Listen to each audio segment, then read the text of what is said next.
we have joining me in the studio a PDP member of who is also with the Ogbeide IFALUyi-isibor. So we'll ask him the question: why are you a PDP member and at the same time you have the Ogbeide IFALUyi campaign council?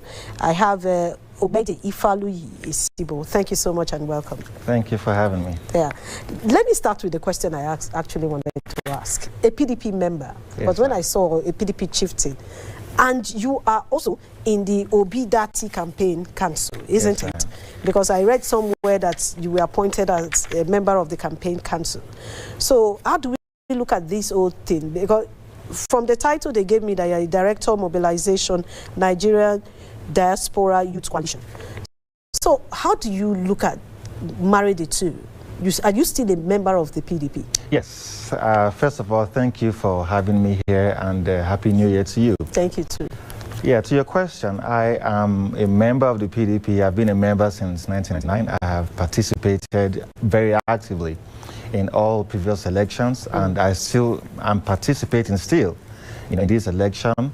However, the only difference with the 2023 election is that I am supporting Mr. Peter Obi of the Labour Party for the presidential seats. And that's simply because I hold the view, and very strongly, that considering the direction our nation is today, we require the best person to lead us out of the hole we are to, or on a path of, to lead us out of the hole we are to a path of peace and progress. And in my view, Peter Obi appears to be the most prepared person, the man who we can vouch for his competence, the one who we can vouch for his commitment, the one who we can vouch for his capacity, to deliver Nigeria, in the proper direction. And that's why I am against all odds, coming out very prepared, very committed to the Peter Obi campaign. And I think this is the right thing to do. Okay, so I like that language, against all odds, because one of the odds is that your party constitution says anti-party activity is a crime. And if your party constitution holds that very strongly, there are even disciplinary actions in your constitution if you decide to do that. And one of it is that one of the things that same constitution of the PDP that you still remain with, it said is that as a member of the party, you will have to support all the candidates of the party. But this time around, you are saying, as a Nigerian youth, this is where I want to go. Why don't you just resign from the PDP and then just concentrate with Peter Obi's party? Well, thank you. The PDP is a political party. Yes. The PDP is an association that has got her constitution. First of all, there's no section of the party that compels every member to do or to submit himself or herself to all the decisions of the party. Oh, so there's no section that said all the decisions of the party? Yes, but there's no section of the constitution that forces any member to submit himself or herself to all the decisions of the party. The PDP, like I said, is a political party. It's not a secret society where you cannot have a different opinion, where you cannot have, a different choice to make. So, again, to what you said, this is not anti-party. It has nothing to do with anti-party. Anti-party simply means against your party, against your party's ethics, or against your party's ethos. I'm not against the PDP. As we have members of the PDP in my state, Edo State, for running for Senate and for House of Reps that I campaign for, that I support. So your support is not for the presidential candidate? That is just where the little tilt is. I'm supporting a different presidential candidate, and the party does not really, according to her constitution, bar members of the party from making such decisions. So it is not true. Okay, I don't want us to concentrate on this issue, because that's not what we're talking about here. Yeah. But I just want us to discharge it by saying, if you say that your party is not barring you, no political party can bar you, because as a citizen you have your own fundamental rights which the constitution gives you. Freedom of association. But also, since the party is an association that you have said, they have rules. An anti-party, you are saying, because you're supporting another candidate does not mean it's anti-party activity. Yes, the rules does not include that a member of the PDP cannot support a different candidate. Ifaluyi, the day we will come for this, I will show you in your constitution, at the beginning of your constitution, where it talked about one of the things you should do as a member is to support the party, support candidates during election. It's written in your not just the PDP constitution, but that's not what we are here now. Okay, because so I'm a student of the constitution, so we're going to argue on that. Because I also know, why I'm saying this is that there's a place for discipline in your constitution, and mention some of these things. Anti-party is one of it. So, but let's leave that first. The day we will come to talk about anti-party, I'll be glad. Yes, we will do that. But let's look at the polity today. One, the guest that just left here, you heard we talk about INEC expressing fears a few hours ago that with the rate of insecurity, the election may be postponed. And I begin to wonder, young Nigerians have already prepared their mind for February 25, just like they had it in 2019. If it happens, what will happen? And what do you think is playing out? Well, to be honest, this thing we call democracy, like we practice here, which was, of course, borrowed from the West, I don't think we have been able to tailor this system of government to the peculiar environment that we are in. Because it's unheard of that the electoral umpire can just decide, at will to shift general elections, claiming certain reasons. And this was the same thing in 2015. Exactly. It happened again in 2019. And a lot of watchers feel it is going to happen again in 2023 because this is the pattern. They come out to say, oh, we're ready. Then the next thing they say, oh, we're not very ready because of this and that. But the people were at the receiving end. There's not so much the people can do, to change that decision. But that aside, 2023 is a defining year in our democracy. The Nigerian people, like never before, are politically aware and they're very active. We've never seen this amount of people go to get registered. We've never seen the amount of people go to queue for PVCs so they can participate in the election. That is something that is happening before our very eyes that we've never seen before. We've never seen the kind of willingness to participate in the political system, with Nigerians now, like we're seeing today. So 2023 is a defining year, and we're going to decide in 2023 if we're moving forward and making progress, or if we're going to continue going down the slope of poverty and unemployment and all of those crazy things. So I'm hoping that the Nigerian youth, they are, interrogating all of these thoughts going on. Yes, and they are making up their mind that whatever the umpire does, no matter what they do, our voices will be heard. We're going to make a decision. We're going to change our government. We're going to be involved in the political process. So, okay, now, you said that your support is for Peter Obi because you are keen into Obi's idea for a better Nigeria. That's what you said earlier on. And if that is the case, looking at what is also playing out now, where there are people, even the IPAC are already screaming. The IPAC is screaming already, telling Nigerians to come out because there is a plot to stop the beavers. The youth went out to get their permanent voters card, to register to vote in a large number of them, because if you take a look at the register, they constitute over 70% of those registered.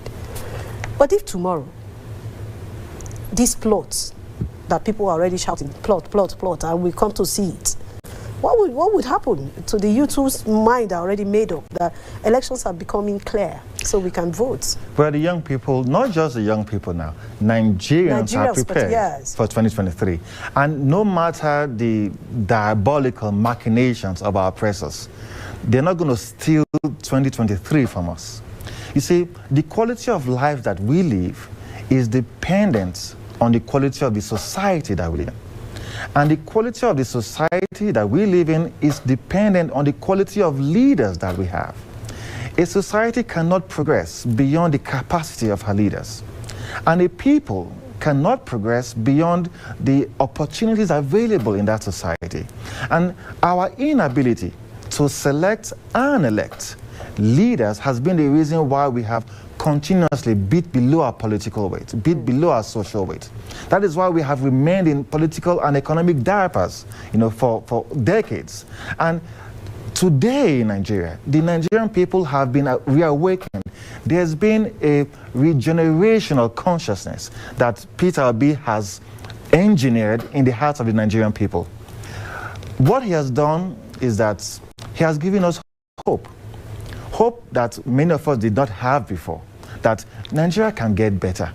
And when he found out it was difficult for him in his former political party, which happens to be my political party, he went to a new platform. He acquired a new field. And he didn't stop there. He planted seeds on that field. Like I said, he re-engineered a regeneration of consciousness. And he didn't stop there. He watered those seeds with words of hope. And even when the opposition were trying to sow seeds of doubt in that field, what did he do? He was weeding out those seeds of doubt by speaking to the hearts of the Nigerian people, proving that, look at my records. Look at what I've done before as a governor. Have we ever heard, Madam Ijama, any governor or any person aspiring for public office tell us that while I served for 8 years as governor, I did not misappropriate 1 kobo of the people's money? Have we ever heard any politician tell us that go to my state and ask them, there's no 1 acre of land that I allocated to myself while serving as governor? Have we ever heard any former governor tell us that I have not received 1 kobo from my state in pensions or gratuities more than 10 years after leaving office?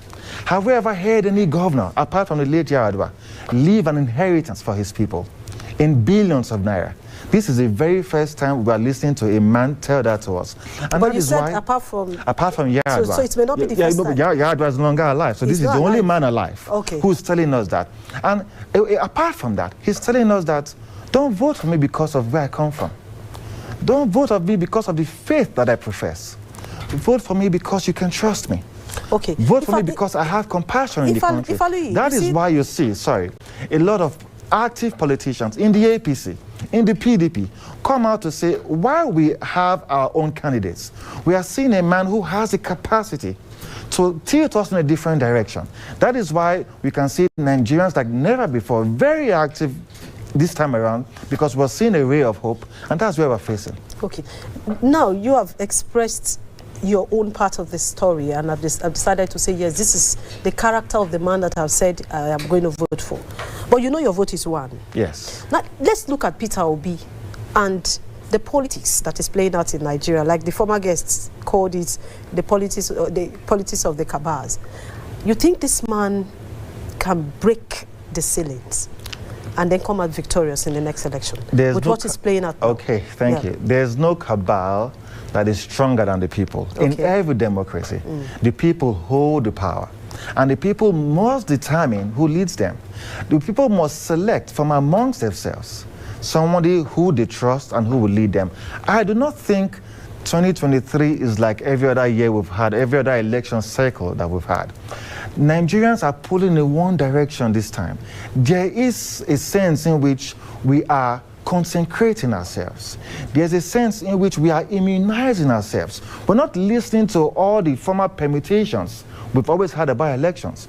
We are facing 2023 with a different man, because the man that we want to elect as our leader, he's coming with a different mindset. That is what Nigeria needs to move forward, not just a change of government. We understand. We understand that, but let's look at politics. Yes. The play itself. And that's exactly what I'm saying. Yes. We have always relegated the need for the consciousness of the people in our politics. Hold on. What I'm saying is the people is just a part of politics. Yes. There is politics in Nigeria, which is very thick. And in previous elections, you have said that 2023 will bring a different election totally to the country. We understand. But you can't leave out what plays out in the grassroots, where they do not even know that I exist, where our grandmothers are passionate about elections. And the only voice that those people understand are the leaders in their locality. People who gather them and say, this is the person you should vote for. Remember that the leadership of Nigeria, years before now, made poverty a weapon. And that's why people are crying, do not collect money. But you can't also rule it out that Nigerians will collect rice. In December, I saw them sharing rice and wrapper. And what do you say? Because by the time they do that, the same leaders that brought these things to them will tell them who to vote for. Is your candidate, because if I say your party now, is PDP. So what I would say is the party, your candidate's party, putting this before them to know that these people that call themselves real politicians, deep politicians, they are waiting for the last bell to take out some of these vulnerable Nigerians, gullible ones. And on the day of election, that's when magic starts. We know that CBN and all that, they are trying to ensure, even President Buhari, that vote buying is killed. But can you kill vote buying in Nigeria? Is it possible? You see, the permutations and the assumptions that we've always had for 2015, 2019 would not play a major role in 2023. And that's what I'm trying to tell you. I'm a grassroots politician. Okay. The 2023 elections is for the young people.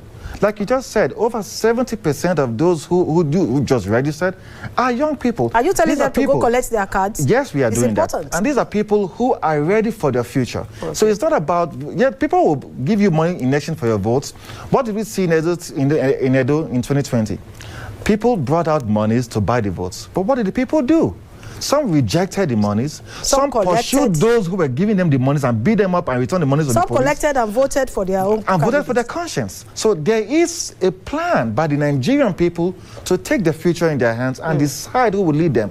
I do not hold the view that, there's no cabal. But we're going to demystify that cabal in 2023.